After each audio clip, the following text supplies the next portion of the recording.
Συμπατριώτατε Ακαλοχωρίου, κύριε Ανδρέα. Θεοφιλέσατε Θεοπόλεως, κύριε Παντελεήμονα. Πανθρολογιότατε πρόσωπε του Θεοφιλιστάτου Επισκόπου Αμορίου, κυρίου Νικηφόρου. Κύριε Πρόεδρε, αγαπητά μέλη.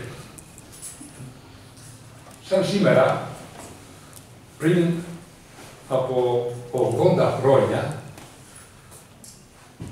χειροτονήθηκε επίσκοπος ο μακαριστός Μητροπολίτης Θεσσαλονίκης Παντελεήμων Παπαγεωργίου. Ήταν το 1936, ως επίσκοπος Ταλαντίου. Και μετέπειτα, όπως ξέρετε όλοι, έγινε Μητροπολίτης Εδέσης, Πέλης και Αλμοπίας και το 1951 ήρθε στη Θεσσαλονίκη μας. Επίσης, σήμερα έχουμε και μια άλλη επέτειο, 10 χρόνια από την πραγματοποίηση της πρώτης επιστημονικής διημερίδας, τιμής και μνήμης του Αηδήμου Μητροπολίτη, από την Ιερά Μητρόπολη Εδέσης, Πέλης και Αλμοπίας. Το κέντρο μας, Κέντρο Οικουμενικών, Ιεραποστολικών και Περιβαλλοντικών Μελετών, που φέρει και το όνομά του, διοργάνωσε αυτή την ενημερωτική αφιερωματική εκδήλωση, τόσο για το έργο και την παρακαταθήκη του Αηδήμου Ιεράρχη, όσο και για τις μελλοντικές, πρόσφατες και μελλοντικές δραστηριότητες του κέντρου μας. Καλώ στο βήμα τον ομότιμο καθηγητή της Θεολογικής Σχολής του Αριστοτέλη Πανεπιστημίου Θεσσαλονίκης, κ. Νίκο Ζαχαρόπουλο, για έναν χαιρετισμό.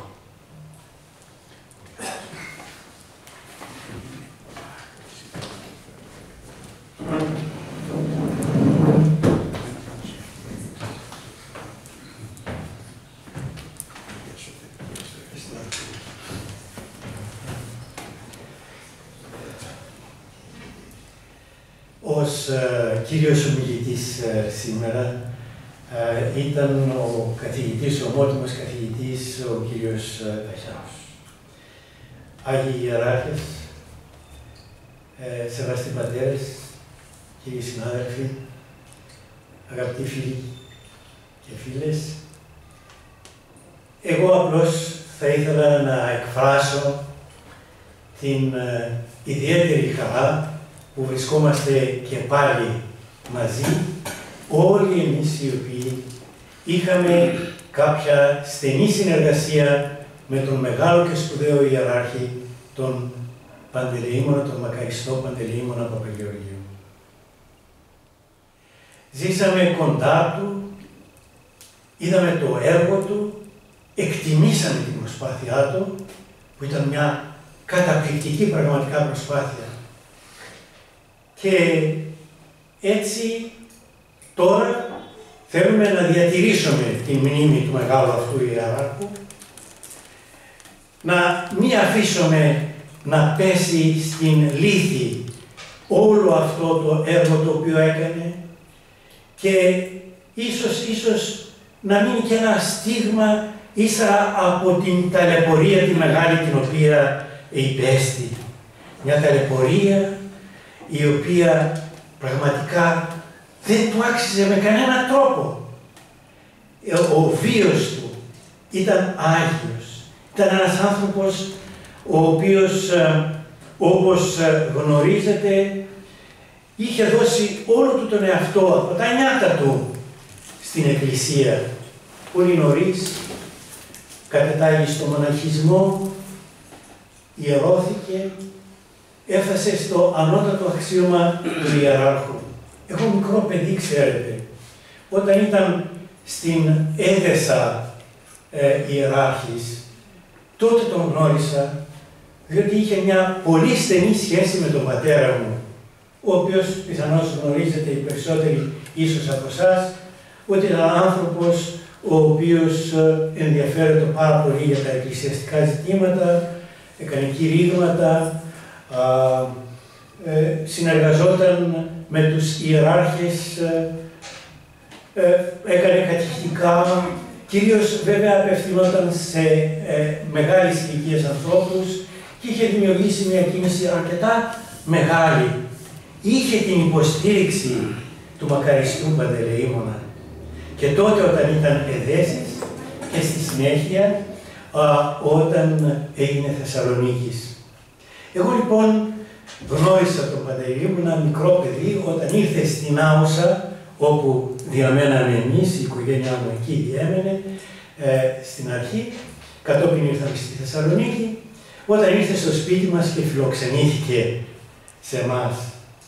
Ήταν μια άγια πραγματικά μορφή, τέτοια γλυκύτητα που είχε αυτός ο άνθρωπος, τέτοιο ήθος εκκλησιαστικό, το οποίο μετέδιδε με τόσο μάλιστα ζήλο, δεν μπορεί κανείς εύκολα να το φανταστεί. Στη συνέχεια, όταν ήρθε εδώ στην Θεσσαλονίκη, είχα την ευκαιρία και πάλι να συνεργαστώ κατά κάποιο τρόπο μαζί του και μάλιστα όταν ήρθε ο μετέπειτα Παντελεήμων ο δεύτερος ως αρχιμανδρίτης και ιεροκήρυξε εδώ, μου ανέθεσε εμένα ο μακαριστός να τον πάρω την πρώτη Κυριακή και να τον οδηγήσω στο ναό της Αγίας Μαρίνης επάνω στην Τούμπα για να κάνει το πρώτο του κήρυγμα. Και πήγα, τον βρήκα εκεί έξω από το ναό της, τον Μητροπολιτικό ναό, με τη βαλίτσα του, με τα γερατικά του. Του ζήτησα μάλιστα, του Παντελεήμωνος του νεωτέρου, του ζήτησα να πάρω τη βαλίτσα, εγώ δεν με άφησε, ήθελε να την κουβαλήσει εκείνος μόνος του κτλ. Και στη συνέχεια είχε αναθέσει στον Παντελεήμωνα, τον Αρχιμανδρίτη, τον Χρυσοφάκη και σε μένα τη διοργάνωση των κατηχητικών της Μητροπόλεως. Ήταν κάτι πολύ σημαντικό τότε, εγώ νεαρός θεολόγος πια, καταλάβατε, συνεργάστηκα πραγματικά με τον Παντελεήμωνα τον Χρυσοφάκη και παράλληλα με τα κατηχητικά τα οποία είχαν οι οργανώσεις, υπήρχαν τα κατηχητικά της Μητροπόλεως. Εδώ πρέπει ίσως να σας σημειώσω κάτι. Δεν ξέρω. Βεβαίως. Να σας σημειώσω κάτι. Η αντίθεση, υπήρξε μια αντίθεση, θα έλεγα από πλευράς των οργανώσεων των θρησκευτικών και κυρίως τότε της ζωής, διότι ήταν η ζωή, υπήρχε μια έντονη αντίθεση από πλευράς ζωής προς τον Παντελεήμωνα, ο οποίος, ξέρετε, ήταν ανοιχτός άνθρωπος, ήθελε τη συνεργασία, είχε συνεργάσει με την οργάνωση της ζωής, την εκκλησιαστική οργάνωση της ζωής στις αρχές της καριέρας του, ας μου επιτρέπει να το πω έτσι. Αλλά φυσικά εννοούσε ότι όλα έπρεπε να γίνονται μέσα στον εκκλησιαστικό χώρο, μέσα στις Μητροπόλεις, μέσα στις ενορίες, όχι να γίνεται ένα παράλληλο έργο και μάλιστα ένα έργο το οποίο να απαξιώνει τελείως το έργο των έστω και απλών κληρικών μας, που ήταν ένα πράγματι πολύ σημαντικό έργο το οποίο έκαναν, διότι αυτοί διατήρησαν την πίστη στο λαό και όχι αυτά τα οποία παρουσιάζονται και τα οποία δεν λέγω, είχαν τη σημασία τους μέσα στις διάφορες οργανώσεις.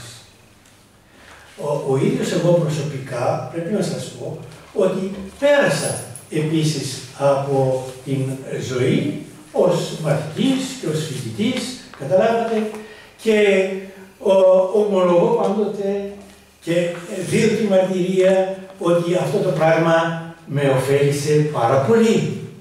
Αλλά αυτό το πνεύμα το οποίο τους είπε να στρέφονται κατά των επισκόπων, να απαξιώνουν γενικότερα τον κλήρο, τον απλό κλήρο. Καταλάβατε, αυτό το πράγμα δεν μπορούσε ο μακαριστός να το ανεχθεί. Και υπήρχε αυτή επομένως η αντίθεση από μέρους των οργανωσιακών, οι οποίοι είναι πολύ πιθανόν να έπαιξαν και κάποιο ρόλο στη συνέχεια για την δίωξή του.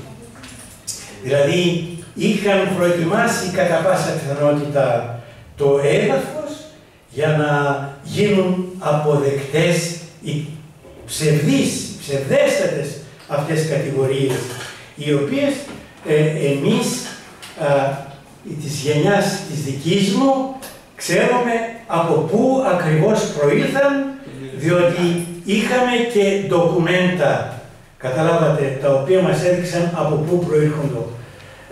Κυρίως από ένα πρόσωπο το οποίο εκκίνησε την υπόθεση αυτή, το οποίο ήταν πολύ κοντά μας, το γνωρίζαμε πολύ καλά, ήταν ανάμεσά μας, καταλάβατε, και το οποίο φαίνεται ότι χαλκίδευσε όλες αυτές τις ιστορίες, τις διέδωσε. Πήραμε επίσης τον λίβελο τον οποίο έστειλε, είδαμε τον φάκελο με τον οποίο έστειλε το λίβελο του αυτόν και διαπιστώσαμε χάρη στο φάκελο από ποιο κέντρο έγινε η αποστολή. Νομίζω ότι όμως αυτό είναι ένα μέρος της όλης υπόθεσης, είναι το λυπηρό μέρος πραγματικά, είναι αυτό όμως που μας πονάει. Γι' αυτό συγχωρήστε μου που αναφέρθηκα σε αυτό, αλλά είναι αυτό που με πονάει ιδιαίτερα, ξέρετε. Έναν άνθρωπο τόσο υψηλού επίπεδου, τόσο αναγνωρισμένο σε όλους πραγματικά, μέχρι την εποχή εκείνη που άρχισε αυτή η ιστορία και μάλιστα σε μια εποχή κατά την οποία οι δημοκρατικές αρχές δεν λειτουργούσαν, όπως γνωρίζετε, οι άνθρωποι οι οποίοι ανέλαβαν τα ενία της Εκκλησίας και οι οποίοι πήραν θέσεις εκκλησιαστικές, συγκρότησαν την Αριστίδιν Σύνοδο κτλ.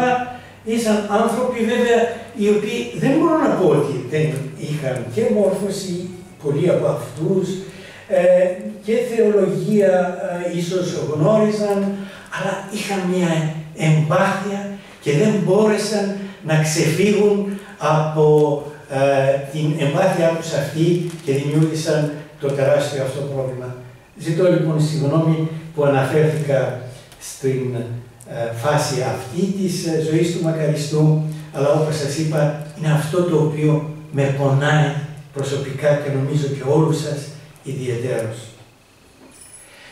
Εγώ θα ήθελα να συγχαρώ πρώτα απ' όλα εσάς κύριε Γραμματέα, τον κύριο Πρόεδρο και όλα τα μέλη του Συμβουλίου του Ιδρύματος, το οποίο είχατε την έμπνευση, την πάρα πολύ εξαιρετική, θα έλεγα, την εξαιρετική έμπνευση να ιδρύσετε